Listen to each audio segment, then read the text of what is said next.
और वचन देहधारी हुआ और हमारे बीच में जीरा। प्रभु यीशु मसीह के प्रिय और मधुर नाम में एक बार फिर से मैं आप सभी का इस ऑनलाइन चर्च में स्वागत करता हूं। प्रभु का धन्यवाद हो कि प्रभु ने एक बार फिर से हमें ये सुनहरा अवसर दिया है कि हम सब मिल करके उसके नाम की स्तुति गुणानुवाद कर सकें और साथ ही उसके चरणों पर बैठ करके जीवन की बातों को हम सीख सकें। बीते कुछ दिनों से एक बात बहुत हद तक सामने आई है और आ भी रही है। लोगों का जो विचार है वो सुनने मिल रहा है। लोगों के जो कमेंट्स है व्हाट्सएप के द्वारा से वो हमको पढ़ने मिल रहा है और वो ये है कि लोग एक ही बात की चर्चा कुछ ज़्यादा ही कर रहे हैं कि तमाम इन घटनाओं को देख करके उनका ये मानना हो रहा है कि यीशु मसीह का दूसरा आगमन बहुत ही निकट है। और आज मैंने भी सोचा कि आज मैं इन्हीं सारी बातों पर चर्चा करूं कि हम ठीक रीति से परमेश्वर के वचन से उन बातों को जान सीख समझ सके जैसा बाइबल में लिखा हुआ है। और इसलिए मैं प्रभु यीशु मसीह के दूसरे आगमन के संबंध में जैसा बाइबल में लिखा है बातें वो मैं आपके सामने रखना चाहूँगा, जो कि पाया जाता है मरकुस रचित सुसमाचार 13 अध्याय के 24, 25, 26 और 27 पद में। मरकुस रचित सुसमाचार उसका 13वां अध्याय 24 से लेकर के 27 पद तक। उन दिनों में उस क्लेश के बाद सूरज अंधेरा हो जाएगा और चांद प्रकाश न देगा और आकाश से तारागण गिरने लगेंगे और आकाश की शक्तियां हिलाई जाएंगी। तब लोग मनुष्य के पुत्र को बड़ी सामर्थ और महिमा के साथ बादलों में आते देखेंगे। उस समय वह अपने दूतों को भेजकर पृथ्वी के इस छोर से आकाश की उस छोर तक चारों दिशाओं से अपने चुने हुए लोगों को इकट्ठा करेगा। ये वो बातें हैं जिसको प्रभु यीशु मसीह ने अंत के दिनों के संबंध में कहा है, जिसको हम और आप जानना चाहेंगे। ये बातें प्रभु यीशु मसीह अपने चेलों को प्रकट कर रहे थे। वो चाहते थे कि इससे पहले कि यीशु मसीह क्रूस पर उन पापों के लिए मृत्यु दंड भोगे, वो चाहता था कि उसके चेले विशेष करके जो उसके साथ रहते थे वे सारे इन बातों को समझ सके। और आज बाइबल जबकि हमारे पास है, हम भी इन बातों को जान सकेंगे कि प्रभु ने इस संबंध में और कौन कौन सी बातों को कहा है। वचन में कुछ इस प्रकार से लिखा, यदि हम तीतुस की पत्री हम निकाल लें और उसके दूसरे अध्याय के 13वें पद को, तीतुस की पत्री उसका दूसरा अध्याय और 13 पद, तो वहां पर कुछ इस प्रकार से लिखा हुआ है। और उस धन्य आशा को अर्थात अपने महान परमेश्वर और उद्धारकर्ता यीशु मसीह की महिमा के प्रकट होने की बाट जोहते रहो। वचन हमें इन बातों की ओर इशारा करता है कि वास्तव में यीशु मसीह आने वाला है। यूहन्ना रचित सुसमाचार उसका 14 अध्याय, यूहन्ना रचित सुसमाचार उसका 14 अध्याय और उसके 3 पद में यदि हम जा करके पढ़ें तो वहां भी कुछ इस प्रकार से बातें प्रभु यीशु मसीह ने अपने चेलों को सांत्वना देते हुए कहा है। और यदि मैं जाकर तुम्हारे लिए जगह तैयार करूं तो फिर आकर तुम्हें अपने यहाँ ले जाऊंगा कि जहां मैं रहूं वहां तुम भी रहो। और एक पद और हम पढ़ेंगे जो कि बहुत ही विशेष है, जो कि यीशु मसीह के स्वर्गारोहण के संबंध में है, जो कि पाया जाता है प्रेरितों के काम उसके पहले अध्याय के 9 पद से लेकर के 11 पद तक के। जब यीशु मसीह का स्वर्गारोहण हो रहा था तो वहां पर उसे लेने के लिए दूतगण आए थे और वो जब यीशु मसीह को लेकर के जा रहे थे तो उन्होंने रुक करके ये बातें उस समय वहां पर खड़े प्रभु यीशु मसीह के सभी चेलों को और उन लोगों को भी जो वहां पर खड़े थे इन बातों को कहा, जो कि पाया जाता है 9वें पद से लेकर के 11वें पद में। यह कहकर वह उनकी ओर देखते हुए ऊपर उठा लिया गया और बादलों ने उसे उनको आंखों से छुपा लिया। उसके जाते समय जब वे आकाश की ओर ताक रहे थे तो देखो 2 पुरुष श्वेत वस्त्र पहने हुए उनके पास आ खड़े हुए और उनसे कहा, हे गलीली पुरुषों, तुम क्यों खड़े आकाश की ओर देख रहे हो? यही यीशु जो तुम्हारे पास से स्वर्ग पर उठा लिया गया है, जिस रीति से तुम उसे स्वर्ग को जाते देखा है, उसी रीति से वह फिर आएगा।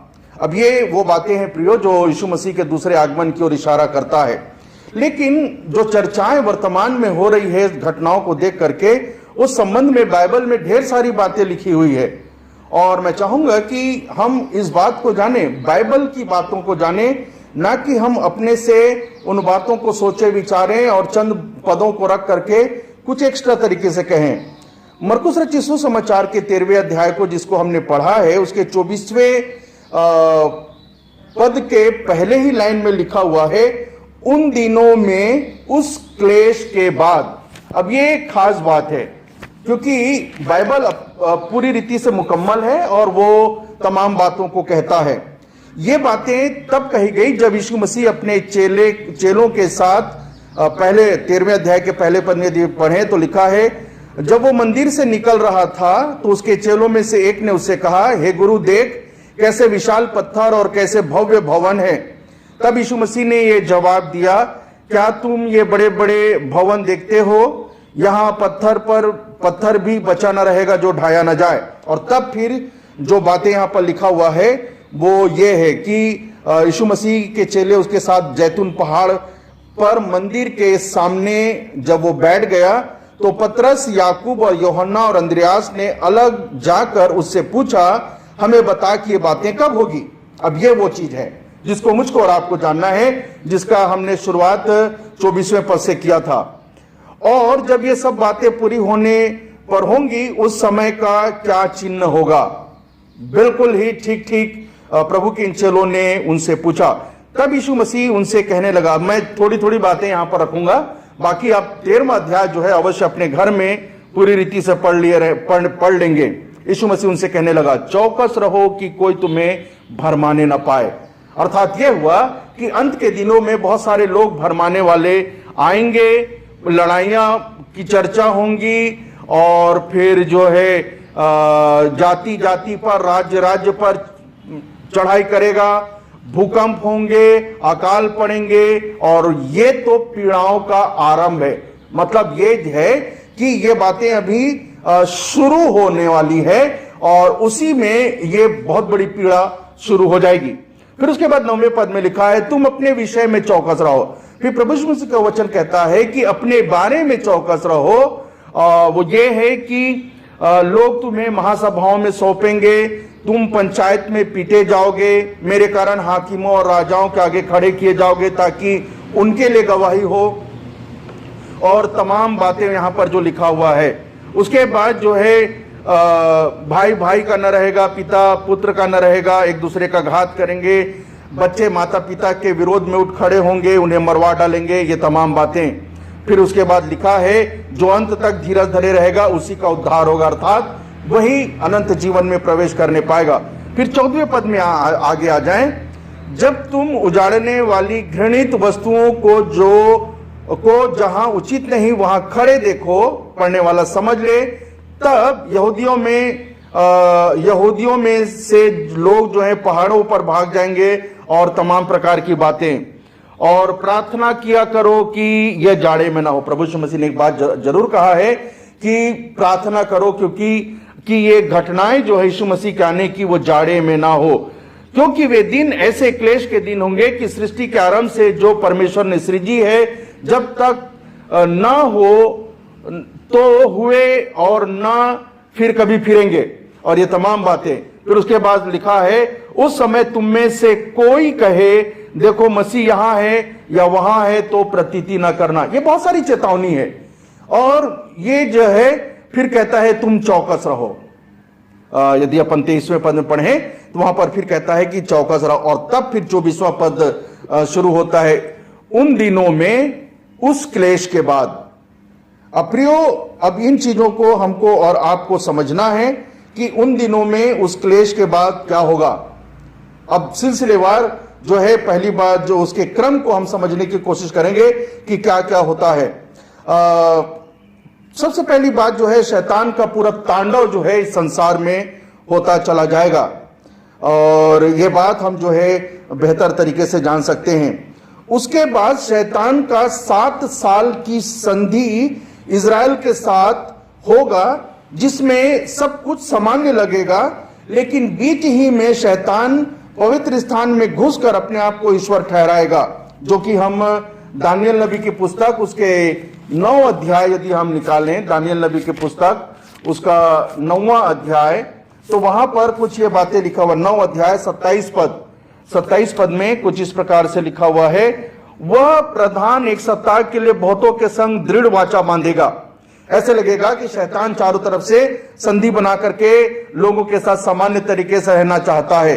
फिर लिखा हुआ है, कॉमा है, उसके बाद लिखा है, परंतु आधे ही सप्ताह के बीतने पर वह मेल बलि और अन्न बलि को बंद कर देगा और कंगूरे पर उजाड़ने वाली घृणित वस्तुएं दिखाई देंगी और निश्चय ही ठनी हुई बात के समाप्त होने तक परमेश्वर का क्रोध उजाड़ने वालों पर पड़ेगा। ये बातें दानियल ने लिखा है कि जब वो दिन आएंगे अंतिम दिन, तो कुछ इस प्रकार से बातें होंगी। यदि हम जकरिया नबी की पुस्तक में चले जाएं, उसके 13 अध्याय को निकालें और उसके 8वें पद में, तो यहां पर एक और खास बात लिखा हुआ है। 13वें अध्याय के 8वें पद में यहोवा की यह भी वाणी है कि इस देश के अर्थात इजराइल देश के सारे निवासियों की 2/3 प्रजा मार डाली जाएगी और बची हुई 1/3 उसमें बनी रहेगी। यह है एक गजब की बात जो है प्रभु यीशु मसीह के आने के समय में शुरू होगा। इसका क्रम कुछ इस प्रकार से शुरू होता चला जाएगा। शैतान का तांडव होगा, क्लेश होगा, 7 साल की संधि करेगा, लेकिन वो जो है बीच में ही वो लोगों को अपने आप को ईश्वर घोषित करेगा, लोगों को मारता चला जाएगा, उनके लिए सारे बलिदान के रास्ते बंद कर देंगे, प्रार्थना, चर्च भवन, ये सब तमाम बातें बंद हो जाएगी।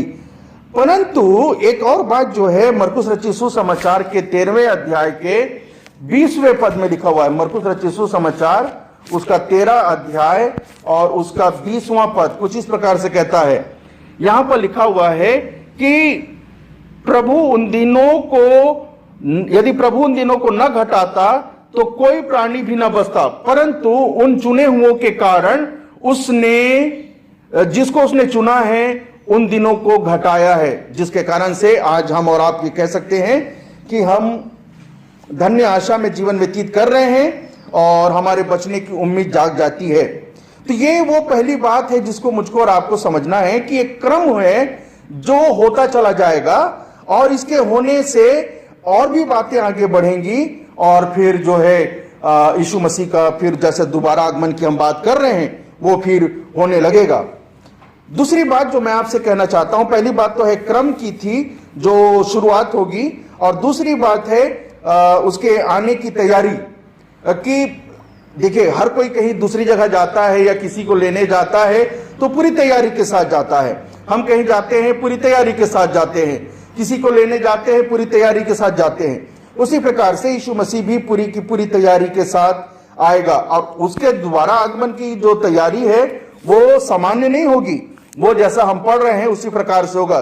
मरकुस रचित सुसमाचार 13 अध्याय के 24 पद को और 25 पद को फिर पढ़ें। लिखा है, सूरज अंधेरा हो जाएगा, चांद प्रकाश न देगा, आकाश से तारेगण गिरने लगेंगे और आकाश की शक्तियां हिलाई जाएंगी।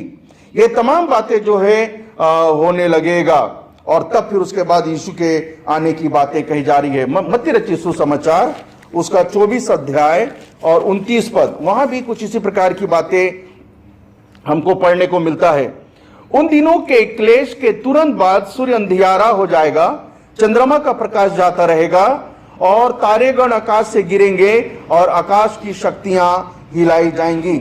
ये सारी बातें हमको पढ़ने को मिलता है। उसके बाद लूका रचित सुसमाचार उसका 21 अध्याय और उसके 24 और 25 पद में, 21 अध्याय 24 और 25 पद में यहां पर लिखा हुआ है, वे तलवार के कौर हो जाएंगे और सब देशों के लोगों में बंदी होकर पहुंचाए जाएंगे और जब तक अन्य जातियों का समय पूरा ना हो तब तक यरूशलेम अन्य जातियों से रौंदा जाएगा।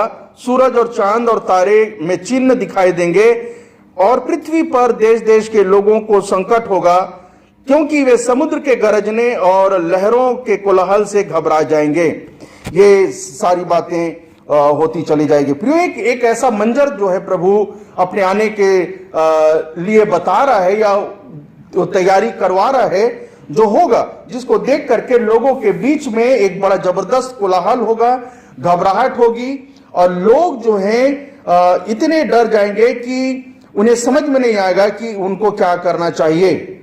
फिर उसके बाद जो है इतना ही नहीं है, फिर उसके बाद कुछ और बातें होती चली जाएगी। यदि हम प्रकाशित वाक्य की पुस्तक उसका 6वां अध्याय और उसके 12 से लेकर के 14 पद तक पढ़ें तो वहां पर कुछ अलग प्रकार की बातें लिखी हुई है। प्रकाशित वाक्य की पुस्तक 6वां अध्याय उसके 12 पद से लेकर के 14 पद तक यहां पर कुछ इस प्रकार से लिखा है, अंतिम में लिखा है, क्योंकि उनके प्रकोप का भयानक दिन आ पहुंचा है, अब कौन ठहर सकता है। यदि हम 12वें पद से पढ़ें तो 17वें पद के आखिरी में विशेष करके ये लिखा हुआ है कि उनके आने भयानक दिन आने आ पहुंचा है, कौन ठहर सकता है। 12वें पद से पढ़ें। 6वीं मुहर खोली तो मैंने देखा कि एक बड़ा भूकंप हुआ, सूर्य कंबल के समान काला और चंद्रमा लहू के समान हो गया। आकाश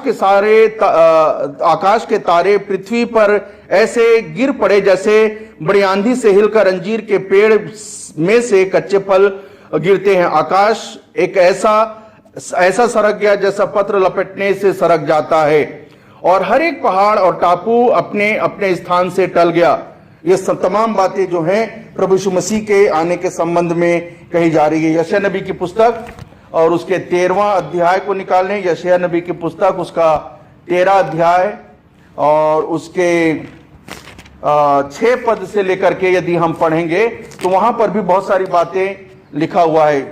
13 अध्याय 6 पद से आगे, हाय हाय करो क्योंकि यहोवा का दिन समीप है, वह सर्वशक्तिमान की ओर से मानो सत्यानाश करने के लिए आता है। इस कारण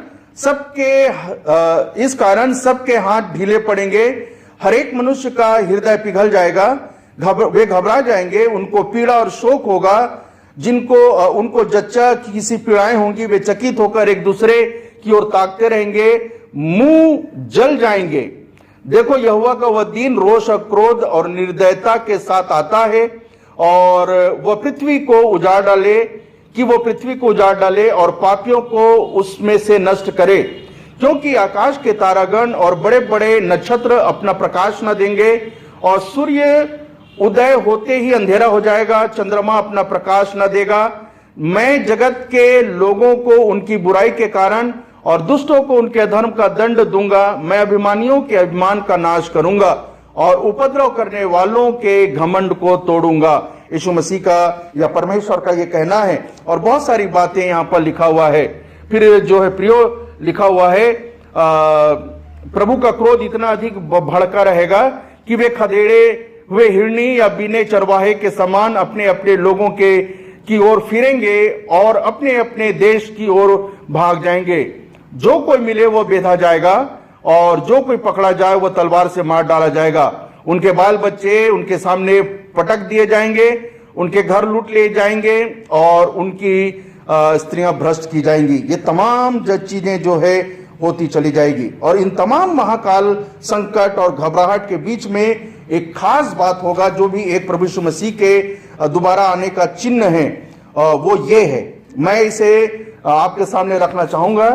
लूका रचित सुसमाचार उसका 21 अध्याय, बहुत ही जबरदस्त चीज यहां पर लिखा हुआ है, और उसके 26वें पद को, लूका रचित सुसमाचार 21 अध्याय और उसका 26 पद कुछ इस प्रकार से कहता है, भय के कारण, अर्थात ये जो तमाम घटनाएं लोगों के नजरों पर हो रही है, नजरों के सामने हो रही है, उसके कारण जो लोगों में भय व्याप्त होगा, पाया जाएगा। उसके कारण लिखा है, भय के कारण और संसार पर आने वाली घटनाओं की बाट देखते देखते लोगों के जी में जी न रहेगा। अब ये लोगों के जी में जी न रहेगा का मतलब, इंग्लिश में यदि अपन जाए तो वहां पर लिखा है, लोगों का हार्ट फेल हो जाएगा, अर्थात हार्ट अटैक होना शुरू हो जाएगा। कमजोर दिल वाले, बुजुर्ग, न सहने वाले और यीशु मसीह के आगमन के लिए तैयार न रहने वालों के जीवन लीला यहीं पर समाप्त हो जाएगी। तो ये चीज होगा यहां पर कि लोगों के न सारे प्रभु की सृष्टि जो है तबाह होती चली जाएगी या गिरती चली जाएगी, लेकिन परंतु एक और चीज जो होगा वो ये है कि लोगों को हार्ट अटैक आता चला जाएगा और लोग जो है हार्ट अटैक के कारण से मरते चले जाएंगे। और तीसरी और अंतिम बात जो मैं आपके सामने रखना चाहता हूं वो ये है कि उसके आने के संकेत और कैसे कैसे होंगे। संकेत में क्या क्या होगा, साइन ऑफ हिज कमिंग। पहली बात मरकुस रचित सुसमाचार 13 अध्याय 26 और 27 पद में जो बार बार हम पढ़ रहे हैं हम ये पाते हैं, और मत्ती रचित सुसमाचार 24 अध्याय के 30 पद में जहां पर भी एक ही प्रकार की बातें लिखी है जो इस प्रकार से है, बड़ी सामर्थ के साथ। बाइबल में लिखा है यीशु मसीह बड़ी सामर्थ के साथ बादलों पर सवार होकर के आएगा। ये बिल्कुल ही वैसा ही है जैसे कहा गया है। बाइबल की हर एक बातें 100% अक्षर से अक्षर सत्य है। लिखा है कि प्रभु यीशु मसीह बड़ी सामर्थ के साथ बादलों पर सवार होकर के आएगा। अब ये बातें यदि आप हमने पढ़ा है उसको, फिर भी मैं उसको एक बार फिर से पढ़ा देता हूं। प्रेरितों के काम उसके पहले अध्याय के 11वें पद में लिखा हुआ है, दूतों ने लोगों से जो वहां पर यीशु मसीह के स्वर्गारोहण के समय में खड़े और जाते हुए देख रहे थे, कहा, हे गलीली पुरुषों, तुम क्यों कर आकाश की ओर देख रहे हो? यही यीशु जो तुम्हारे पास से स्वर्ग पर उठा लिया जाता है, जिस रीति से तुमने उससे स्वर्ग की ओर जाते देखा, उसी रीति से वो फिर आएगा। जिस रीति से तुमने उसे स्वर्ग पर जाते देखा है उसी रीति से आएगा। किस रीति से जाते देखा लोगों ने? 9वें पद में पढ़े, लोगों के देखते देखते वो ऊपर उठा लिया गया और बादलों ने उसे उनकी आंखों से छिपा लिया। बादल जो है यीशु मसीह को लेने आएंगे अपनी पूरी सामर्थ के साथ। दानियेल नबी की पुस्तक हम निकालें प्रियो, ये बातें चारों तरफ बाइबल में लिखा हुआ है यीशु मसीह के आने के संबंध में। दानियेल नबी की पुस्तक उसका 7 अध्याय और उसका 13 पद, 7 अध्याय का 13 पद, मैंने रात में स्वप्न में देखा और देखो एक मनुष्य के संतान सा कोई आकाश के बादलों पर समेत आ रहा है। आकाश के बादलों के साथ आ रहा है और वह उस अति प्राचीन के पास पहुंचा और उसको वे उसके सामने लाए। उसके बाद यदि हम प्रकाशित वाक्य की पुस्तक उसके पहला अध्याय के 7वें पद को पढ़े, प्रकाशित वाक्य की पुस्तक उसका पहला अध्याय और उसका 7वां पद, वहां पर भी कुछ इस प्रकार की बातें लिखी हुई है। प्रकाशित वाक्य पहला अध्याय और इसका 7वां पद, देखो वह बादलों के साथ आने वाला है। बाइबल में लिखा है देखो वो बादलों के साथ आने वाला है। भजन संहिता की पुस्तक में भी इसकी चर्चा है। भजन संहिता की पुस्तक 104 अध्याय और उसका 3रा पद, 104 अध्याय उसका 3रा पद, जो अपनी अटारियों की कड़ियां जल में धरता है और मेघों को अर्थात बादलों को अपना रथ बनाता है और पवन के पंखों पर चलता है। यीशु मसीह के दोबारा आगमन के संबंध में है कि यीशु मसीह की यह सवारी होती है। जब कभी भी ऐसा लगता है कि यीशु मसीह आए हैं तो वो मेघों को अपना रथ बनाकर बादल को अपना रथ बना करके यीशु मसीह संसार में आए हैं।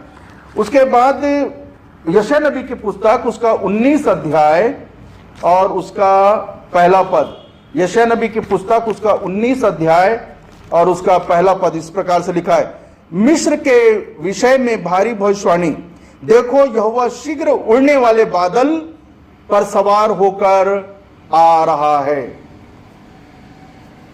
ये सारी बातें यीशु मसीह के आने की घटना है। लेकिन एक चीज और होने वाली है जिसको भी मैं आपके सामने रखना चाहूंगा। हमने पढ़ा लूका रचित सुसमाचार के 21 अध्याय के 26 पद में कि लोगों के हार्ट अटैक होते चले जाएंगे और उनमें से कुछ बच जाएंगे। वे इसलिए भी बच जाएंगे कि वे अपने पापों से फिर करके यीशु मसीह को अपना उद्धारकर्ता मान लें। यदि ना माने तो एक और घटना होगी जो कि पाया जाता है प्रकाशित वाक्य की पुस्तक उसके 19 अध्याय के 15 पद को यदि हम पढ़ें तो हमको ये मिलता है। 19 अध्याय उसका 15 पद यहां पर इस प्रकार से, जाति जाति को मारने के लिए उसके मुंह से एक चोखी तलवार निकलती है, वो लोहे का राजदंड लिए हुए उन पर राज्य करेगा, और उसका जलजलाहट जो है लोगों में नजर आएगा। प्रियो, ये सारी बातें लोगों के जीवन में होती रहेगी, लेकिन एक बात जरूर बाइबल में लिखा हुआ है, जो बच जाएंगे, जिनका विश्वास प्रभु पर बना रहेगा, जो यीशु मसीह में स्थिर रहेंगे, उनके संबंध में कुछ बातें लिखी हुई है। पहला थिस्सलुनीकी की पत्री उसके पहले अध्याय के पहला थिस्सलुनीकी की पत्री उसका पहला अध्याय यदि हम निकालें तो वहां पर एक चीज लिखा हुआ है। कुछ बातें हैं जो मैं आपके सामने 4 पद से पढ़ना चाहूंगा। हे भाइयों, परमेश्वर के प्रिय लोगों, हम जानते हैं कि तुम चुने हुए हो। फिर उसके बाद 7वें पद में आ जाएं, सब विश्वासियों के लिए तुम आदर्श बने हुए हो। फिर 8वें पद के अंतिम लाइन में आ जाएं, जो परमेश्वर पर है, हर एक जगह ऐसी चर्चा फैल गई है, तुम्हारे विश्वास की ये बातें कही जा रही है, तुम्हारे विश्वास की, कि हमें कहने की आवश्यकता नहीं है। फिर उसके बाद 9वें पद के अंतिम लाइन में लिखा है, जीवते और सच्चे परमेश्वर की सेवा करते रहो और उसके आने की बाट जोहते रहो। पहला कुरिन्थियों की पत्री उसका पहला अध्याय, पहला कुरिन्थियों की पत्री उसका पहला अध्याय उसका 7वां पद भी मैं आपके सामने पढ़ना चाहूंगा, जो इस प्रकार से लिखा हुआ है, यहां तक कि किसी वरदान में तुम्हें घटी नहीं, और तुम हमारे प्रभु यीशु मसीह के प्रकट होने की बाट जोहते रहो। बाइबल कहती है जो बचे हुए हैं उनके लिए बाइबल कहती है कि प्रभु यीशु मसीह के आने की बाट जोहते रहो। क्यों? प्रकाशित वाक्य की पुस्तक उसका 3रा अध्याय और 10वें पद में स्वयं यीशु मसीह ने ये बातें लोगों के उत्साह के लिए या उनको प्रभु में बने रहने के लिए या अपने में बने रहने के लिए कहा। 3रा अध्याय और उसका 10वां पद, तूने मेरे धीरज के वचन को ग्रहण थामा है, इसलिए मैं भी तुझे परीक्षा के उस समय बचाए रखूंगा जो पृथ्वी पर रहने वालों के परखने के लिए संसार पर आने वाला है। यह अंत समय की बात है। एक समय आएगा, लेकिन जो लोग प्रभु यीशु मसीह में बने रहेंगे, प्रभु का वचन कहता है कि मैं तुमको बचा लूंगा, क्योंकि तुमने अब तक के मेरे वचन को थाम रखा है। ये तमाम घटनाएं होंगी। इसके बाद जो है यीशु मसीह का आगमन होगा, और फिर जैसा हमारा विश्वास होगा, हम उस अनुसार से हम उसका प्रतिफल पाएंगे। लेकिन प्रियो, मैं एक बात आपसे जरूर कहना चाहता हूं। ये तमाम बातों को कहने के बाद यदि मैं इन बातों को ना कहूं तो शायद ये सारी बातें अधूरी रह जाएगी, केवल स्टैटिस्टिक्स रह जाएगी। लेकिन मैं आज आपसे एक सवाल के साथ इन बातों को पूछना चाहता हूं। सवाल यह है कि यीशु का आने का तो सवाल ही नहीं उठता, क्योंकि वो आएगा ही। सवाल यह है, क्या तैयारी है मेरे जाने का? क्या तैयारी है मेरे जाने का? बाइबल में लिखा हुआ है, प्रकाशित वाक्य की पुस्तक उसके 2 अध्याय के 10वें पद में, जो अंत तक विश्वासी रहे वही जीवन का मुकुट पाएगा। तो क्या मेरा विश्वास इन तमाम घटनाओं के बीच में स्थिर है? मुझको और आपको अपने आप को टटोलने की आवश्यकता है। मत्ती रचित सुसमाचार 25 अध्याय के पहले पद से लेकर के आगे को यदि अपन पढ़े तो 10 कुंवारियों का वर्णन है। यहां पर लिखा है कि 10 कुंवारियों के बारे में जिनकी बातों को हम अच्छी तरह से जानते हैं। मैं केवल इतना कहना चाहूंगा कि क्या मेरी कुप्पी में तेल है कि मैं दुल्हा के साथ जा सकूं? एक बार फिर से सुनिए इस बात को, यह अत्यंत आवश्यक है। क्या मेरी कुप्पी में तेल है कि मैं दुल्हा के साथ जा सकूं? क्योंकि बाइबल में यदि अपन इफिसियों की पत्री में चले जाएं तो वहां पर हमको जो पढ़ने मिलता वो ये है कि यीशु मसीह का दूसरा आगमन अपनी दुल्हन को लेने का होगा, ले करके वापस जाने का होगा। अर्थात यीशु मसीह दूसरी बार जब आएगा, ये तमाम बातें तो होंगी, लेकिन उसके आने का मुख्य उद्देश्य होगा वो ये है कि वो अपनी दुल्हन को अपने साथ ले जाए। इफिसियों की पत्री यदि हम निकाल लें, चलिए पढ़ेंगे उसके 5वें पद को। इफिसियों की पत्री उसका 5वां पद और उसके 27 पद को यदि अपन पढ़ें, एक ऐसी तेजस्वी कलीसिया बनाकर अपनी पास खड़े करे जिसमें न कलंक न झुर्री न कोई और ऐसी वस्तु वरन पवित्र और निर्दोष हो। यहां पर यीशु मसीह जो है पति पत्नी के संबंध को लेकर के लिखा है कि मसीह ने कलीसिया से प्रेम करके अपने आप को उसके लिए दे दिया कि कलीसिया को अपने वचन के द्वारा जल के स्नान से शुद्ध करके पवित्र बनाए और उसको लेने आए। तो ये यहां पर कलीसिया की चर्चा जरूर हो रही है, लेकिन एक जगह मैं आपको और पढ़ाना चाहूंगा जहां पर कलीसिया को पवित्र दुल्हन कहा गया है। दूसरा कुरिन्थियों की पत्री उसका 11वां अध्याय, दूसरा कुरिन्थियों की पत्री उसका 11वां अध्याय और इसका 11वां दूसरा कुरिन्थी 11 अध्याय और दूसरा पद, क्योंकि मैं तुम्हारे विषय में ईश्वरीय धुन लगाए रहता हूं कि मैंने एक ही पुरुष से तुम्हारी बात लगाई है। अब देखिए कलीसिया से बात करते हुए पौलुस प्रेरित कह रहा है, वो कहता है कि मैंने एक ही पुरुष से तुम्हारी बात लगाई, अर्थात मैंने तुम्हारे लिए एक पुरुष से बात करी है, वो दुल्हा है, कि तुम्हें पवित्र कुंवारी के समान मसीह को सौंप दे। ये अर्थात यीशु मसीह कलीसिया अर्थात अपनी दुल्हन को लेने आ रहा है। अब एक अंतिम बात शब्द बोल करके मैं समाप्त करूंगा, वो ये है कि जैसे हम इस बात की तैयारी कर रहे हैं, चर्चा सुन रहे हैं, और मैं विश्वास करता हूं कि हम सब जो है कह रहे हैं कि यीशु मसीह का आना बहुत ही निकट है, तो क्या वास्तव में मेरा यह शब्द हो सकेगा? आप इसको अंडरलाइन करिएगा भी। मैं चाहूंगा कि आप इस पद को केवल पढ़िए मत, इसको अंडरलाइन भी कर लीजिए। क्या मैं यह कह पा रहा हूं, यह शब्द जो मैं आपके सामने रखने जा रहा हूं, क्या यह मैं कह सकता हूं या कह पा रहा हूं? प्रकाशित वाक्य की पुस्तक उसका अंतिम अध्याय, प्रकाशित वाक्य की पुस्तक उसका अंतिम अध्याय और 20वां पद, अर्थात 22 अध्याय 20 पद, वो कहता है कि यीशु मसीह कह रहा है कि मैं शीघ्र आने वाला हूं, लेकिन क्या मैं ये कह पा रहा हूं, हे प्रभु आ, हे प्रभु आ? क्या मेरे शब्द है? क्या आप तैयार हैं ऐसा शब्द कहने के लिए? निर्णय मैं आप पे छोड़ता हूं, क्योंकि यीशु मसीह अपनी दुल्हन को लेने आ रहा है और उससे पहले होने वाली तमाम घटनाएं की बातें भी मैंने आपके सामने रखा है।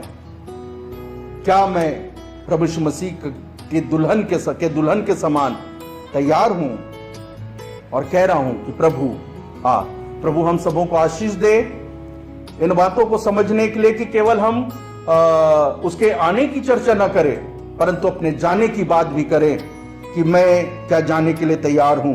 क्या मेरा विश्वास बना रहेगा इन तमाम घटनाओं के बाद भी? क्या मेरे कुप्पी में तेल रहेगा कि मैं दुल्हा के साथ जा सकूं? और क्या मैं ये कह पा रहा हूं कि प्रभु जल्दी आ, जल्दी आ, जल्दी आ? आइए हम प्रार्थना करें। प्रेमी दयालु अनुग्रहकारी पिता परमेश्वर, धन्यवाद देते हैं वचन की इन सत्यताओं के लिए प्रभु, जो तूने वचन से ही हमारे सामने रखा, कि हम इन बातों को जान ले कि जब तेरे आने का समय होगा तो क्या क्या होना होगा। और हमने प्रभु जी उन्हें सीखा है, हमने अपने लिए उन बातों को जाना है कि क्या कुछ घटनाएं होने वाली है। लेकिन सवाल यह है कि इन तमाम घटनाओं के बीच में, इन तमाम कलह और भयानक दृश्य के बीच में यदि हमारा जीवन बच जाता है, तो क्या मैं अपने आप को तैयार पाता हूं कि जब तू आए तो मैं तेरे साथ बादलों पर उठा लिया जाऊं? क्या मैं एक दुल्हन के समान अपने आप को तैयार किए हुए, पवित्र बनाए रखते हुए तेरे इंतजार में हूं और कह रहा हूं, हे प्रभु आ? प्रभु जी सहायता रखवाई कर कि वचन की इन बातों को हम समझ सकें और अपने आप को तैयार रख सकें, ताकि हम तेरे साथ उठा लिए जाएं। विनती अपने उद्धारकर्ता यीशु मसीह के नाम से मांगते सुनने कबूल कर, आमीन।